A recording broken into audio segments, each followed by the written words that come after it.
Ang himpilan ng bawat mag-aaral. 23 cities, municipalities, one province, Dapat RHS. magsisimula na po ang Banat Balita. Banat all the way sa Radyo High School AM. Stand by po.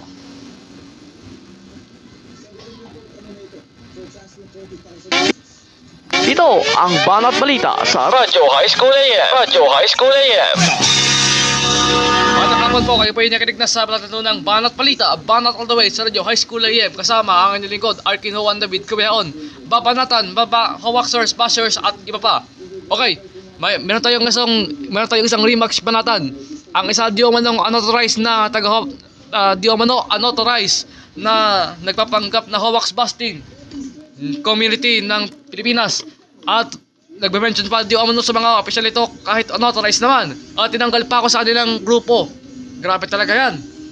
Ang kanyang pangalan, Ryan Arciaga, ay yan ang babalatan ngayon yan ang babalatan natin sa araw na ito, sa gabing ito mga kabalitaan.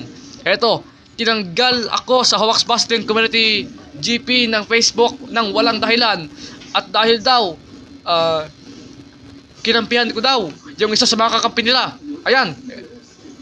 Ito na, magsisimula na. Ito na ang banat ko.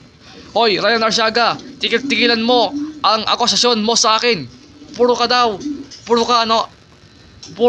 ako na pagkampi sa mga kakampi nyo. Eh, unauthorized ka naman. Wala ka nang ginawa kundi kumampi sa kanila. At sinasabi mo pa na tinanggal ko ang isa sa mga member ng sarili kong GC. Grabe ka naman. Kaya ito masasabi ko, unauthorized ka. Unauthorized ka.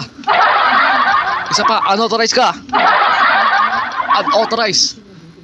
Unauthorized ka sa pag-mention sa amin. Unauthorized ka at ikaw pa ang galit sa akin at ikaw pa nagtanggal sa akin. Unauthorized ka naman. Yan ang balas ko sa'yo. At sumayin niyo po ang kabuuan ng mga binabalat ng Hawaxers, Bashers at iba pa dito lang sa palatuntunang Banat Balita, Banat all the way. At sumayin niyo po ang rematch balatan na yan. Ito ang inyong lingkod, Arkin Juan David Kubeaon. Maraming salamat po sa inyong pakikinig. Kayo'y nakikinig ng Banat Balita sa Radyo High School AM. Radyo High School AM.